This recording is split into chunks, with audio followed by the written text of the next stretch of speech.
तक्रारदार यश इंगळे हे त्यांचं फार्मसी दुकान बंद करून घरी जात असताना खरबी चौक ते वाठाडा चौकच्या दरम्यान त्यांच्या पाठीमागून ते टू व्हीलरने जात होते. त्यांच्या मागून आलेल्या एका मालवाहू ऑटो रिक्षाने त्यांच्या पुढे जाऊन त्यांचा रस्ता अडवला. गाडी थांबवली. त्या मालवाहू रिक्षातून तिघेजण खाली उतरले आणि त्यांना मारहाण करून त्यांच्याकडील 1200 रुपये आणि त्यांचा मोबाईल हिसकावून घेतला आणि त्यांना चाकूचा दाग दाखवला व ते तिथून पळून गेले.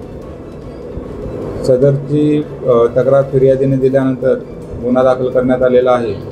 या गुन्ह्यामध्ये सोहेल खान या आरोपीला तात्काळ अटक करण्यात आलेली आहे आणि इतर जे दोघेजण आहेत त्यातील एक शेख शाहरुख नावाचा आरोपी आहे आणि त्याचा साथीदार असे दोघेजण फरार आहेत.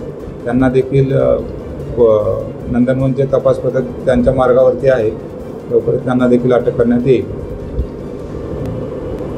दाखल गुन्ह्याचा पुढील तपास PSI दळवी करीत आहेत.